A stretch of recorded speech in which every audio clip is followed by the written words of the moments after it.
Hello friends, तो चलिए आज हम पढ़ने वाले हैं इनपुट और output instruction C plus plus में। राइट।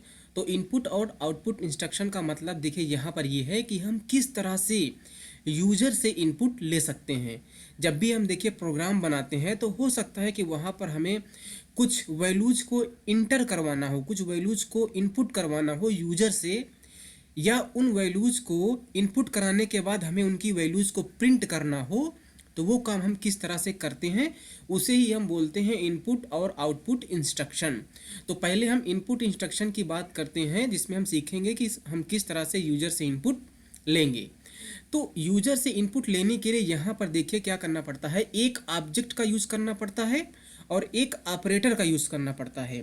तो जो ऑब्जेक्ट है वो है सी इन ऑब्जेक्ट। राइट। और ये किस क्लास का ऑब्जेक्ट है? आई स्ट्रीम क्लास का ऑब्जेक्ट है। अब देखिए यहाँ पर ऑब्जेक्ट क्या होते हैं।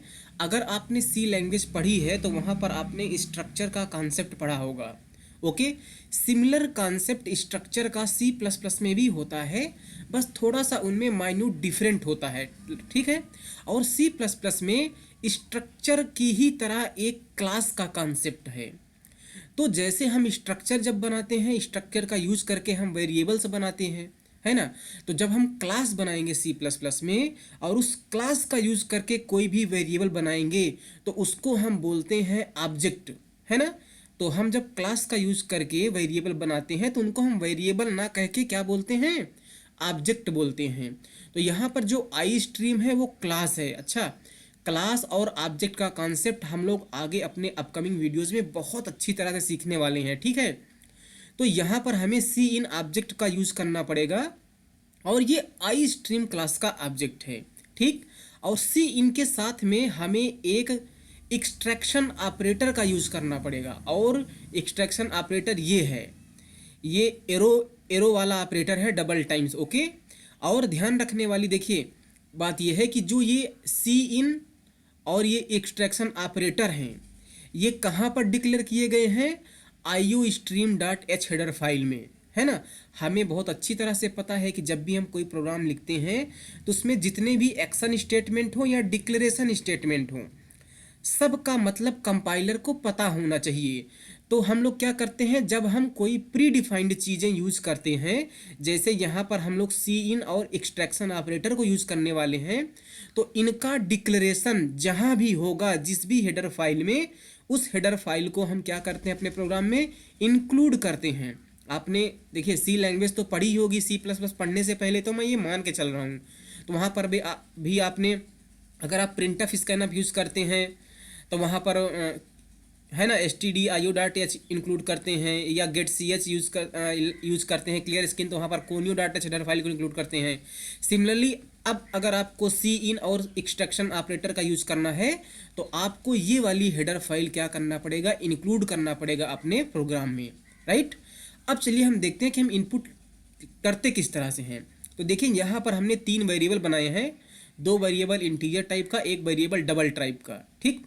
तो अगर मान लीजिए मुझे वैल्यू इनपुट करानी है ए में, तो हम सी लैंग्वेज में इस तरह से लिखते थे, स्कैनअप लिखते थे, फिर ये हम लिखते थे यहाँ पर फॉर्मेट स्पेसिफायर, कंट्रोल स्ट्रिंग लिखते थे, %d और एड्रेस ऑफ ए लिखते थे। ए का मैं क्या करता था, वेरिएबल का एड्रेस पास कर देता था।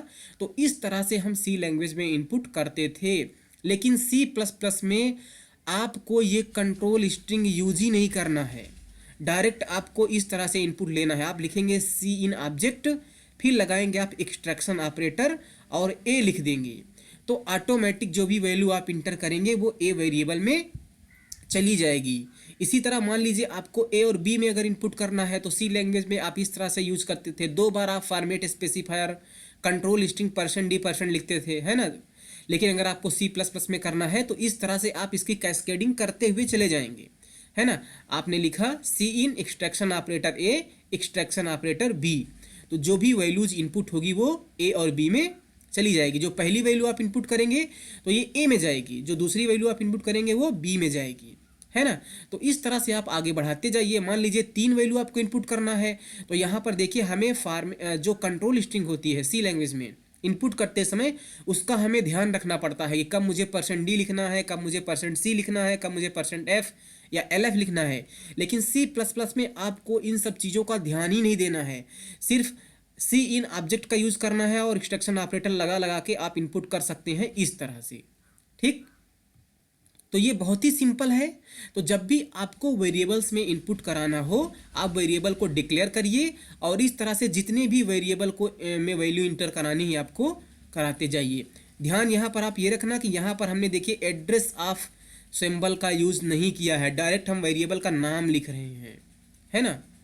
तो ये है, इस तरह से हम इनपुट लेते हैं। अब अगर हमें इन्हीं वेरिएबल की वैल्यू जो हमने इन वेरिएबल में इनपुट करा इनको प्रिंट करना है, तो उसके लिए हम देखते हैं आउटपुट इंस्ट्रक्शन। तो अगेन हम क्या करेंगे, एक ऑपरेटर ऑब्जेक्ट का यूज करेंगे सी आउट ऑब्जेक्ट का, और ये ऑब्जेक्ट जो है वो ओ स्ट्रीम क्लास का ऑब्जेक्ट है। जो सी इन ऑब्जेक्ट था वो आई स्ट्रीम क्लास का था, और जो सी आउट है वो ओ स्ट्रीम क्लास का ऑब्जेक्ट है। और हम यूज करते हैं इंसर्शन ऑपरेटर, इसे हम बोलते हैं इंसर्शन ऑपरेटर। ये भी एरो ही है लेकिन ये लेस देन वाला है, डबल टाइम है ना, लेस देन ऐसे है ये। तो अगर मान लीजिए हमने वैल्यू इनपुट कराई है, हमने यहाँ पर देखिए ए में वैल्यू को क्या किया, प्रिंट किया है। तो अगर ए में वैल्यू है तो हम सी लैंग्वेज में प्रिंटफ लगाते थे, %d लगा के ए की वैल्यू को प्रिंट करते थे। यहाँ पर आपको कुछ नहीं करना है, बस सी आउट लिखना है, इंसर्शन ऑपरेटर लगाना है और ए की वैल्यू को इस तरह से प्रिंट कर देना है ना।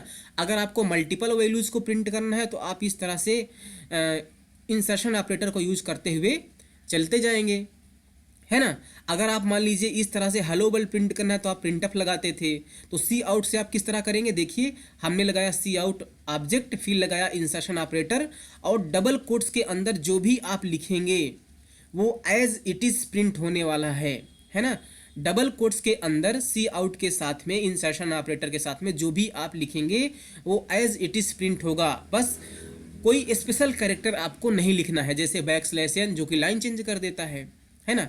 अब यहाँ पर आप देखिए कि अगर सी लैंग्वेज में हमें प्रिंट करना होता है the value of A equal to %d and B equal to %d, A B की वैल्यू। तो अगर मुझे यही काम C++ से करना है तो पहले मुझे क्या करना पड़ेगा, इतनी चीज़ों को एज इट इज़ प्रिंट करना है ना, इक्वल टू तक। तो मैं क्या करूँगा, इन सारी चीज़ों को एक ब्रेक डबल कोट्स के अंदर रखूँगा। तो हमने लिखा द वैल्यू ऑफ। अब जब मुझे वैल्यू चाहिए तो मैं सिंपली क्या करूँगा, इंसर्शन ऑपरेटर लगा के उसकी वैल्यू को प्रिंट कर दूंगा, है ना। और फिर से मुझे एंड बी इक्वल्स टू इसको ऐड करना है, तो फिर से हमने इंसर्शन ऑपरेटर लगाया और उसको डबल कोट्स के अंदर रख दिया, क्योंकि मुझे एज इट इज प्रिंट करना है। और फिर मुझे बी की वैल्यू चाहिए तो हमने इस तरह से बी की वैल्यू प्रिंट कर दी। तो जहाँ पर भी आपको वैल्यू चाहिए आप इंसर्शन ऑपरेटर लगाइए और उस वेरिएबल का नाम लिख दीजिए। और जहाँ पर आपको कुछ प्रिंट करना है, वर्ड प्रिंट करना है, सेंटेंस प्रिंट करना है, इंसर्शन ऑपरेटर के आगे आपको डबल कोट्स में उस स्ट्रिंग को एज इट इज़ लिख देना है, जैसे इस केस में। तो ये एज इट इज़ इस डबल कोट्स के अंदर जो कुछ भी है वो एज इट इज़ प्रिंट हो जाएगा। उसके बाद हमें ए की वैल्यू चाहिए तो हमने इंसर्शन ऑपरेटर लगा के ए की वैल्यू को प्रिंट कर दिया है। इसी तरह से आपको आगे क्या करना है, प्रोसीड करते जाना है। तो ये होता है कंट्रोल, मतलब कि इनपुट आउटपुट इंस्ट्रक्शन, किस तरह से हम इनपुट करेंगे, किस तरह से आउटपुट करेंगे, है ना। अब देखिए जैसे सी लैंग्वेज में आपने देखा था कि मेन फंक्शन मस्ट होता है, वहीं से प्रोग्राम का एग्जीक्यूशन स्टार्ट होता है। तो C++ में भी मेन फंक्शन होता है उसी तरह से, है ना। अब फंक्शन क्या होते हैं, हमने यहाँ पर लिखा है फंक्शन क्या होता है, सेट ऑफ इंस्ट्रक्शन होता है। फंक्शन के अंदर कई सारे इंस्ट्रक्शन होते हैं, उन सारे इंस्ट्रक्शन को जब एग्जीक्यूट किया जाता है तो कोई ना कोई टास्क परफॉर्म होता है, ठीक है। तो फंक्शन को भी हम बहुत डिटेल में सीखने वाले हैं। तो चलिए, आई होप कि आपको ये इनपुट एंड आउटपुट इंस्ट्रक्शन समझ में आ ही गया होगा। और मैं आपको अपने अगले वीडियो से अब मैं प्रोग्राम करना स्टार्ट करूँगा, तो आपको बहुत अच्छे से समझ में आने वाला है। अच्छा, मैं ये मान के चल रहा हूँ दोस्तों कि आपको सी लैंग्वेज पहले से आपने सी लैंग्वेज पढ़ी होगी, सी लैंग्वेज आती है, इसलिए मैं C++ में उतना ज़्यादा डिटेल में मैं नहीं आपको एक्सप्लेन करूँगा। हाँ, जो चीज़ें एक्सप्लेन की जानी है इन डिटेल उसे मैं ज़रूर कोशिश करूँगा कि एक्सप्लेन करूँ। जैसे ये फंक्शन का कॉन्सेप्ट है, मैं आपको बहुत अच्छी तरह समझाऊँगा और आपको सब कुछ बिल्कुल अच्छी तरीके से समझ में आने वाला है। तो दोस्तों आप हर एक वीडियो को देखिए, मैं आपको गारंटी देता हूं कि C++ का इतना ऑसम कोर्स मैं लेके आया हूं कि आपको C++ सीखने में कोई दिक्कत होगी ही नहीं, ये मेरी गारंटी है। आप मेरे वीडियोस बस शुरू से देखते जाइए, शुरू से लेके लास्ट तक सारे वीडियोस को आपको देखना है। मैं आपको चैलेंज कर सकता हूँ यार कि इतनी बेस्ट सीरीज है कि आपका हर एक डाउट जो है वो क्लियर होगा। इनफैक्ट मैं आपको गारंटी दे दूँ कि एक बात कि जब आप मेरे वीडियोस देखेंगे, अगर उसी आर्डर में देख रहे हैं जिस आर्डर में मैंने वीडियोस को अपलोड किया है, आपको कोई डाउट आ ही नहीं सकता, क्योंकि उसी हिसाब से भी मैंने दोस्तों इस चीज़ को कवर किया है। मैं भी एक स्टूडेंट हूँ। अभी मैं जिस टाइम पर ये वीडियो बना रहा हूँ, मेरा भी फाइनल ईयर कंप्लीट हुआ है, मैंने कंपनीज वगैरह ज्वाइन कर ली है। तो मुझे पता है कि कहाँ पर डिफ़िकल्टी आती है स्टूडेंट के साथ में, कहाँ पर स्टूडेंट को समझ में नहीं आता है। तो वो सारी चीज़ों को मैं कवर करूँगा। ओके, तो आई होप कि आपको ये वाला पार्ट जरूर समझ में आया होगा।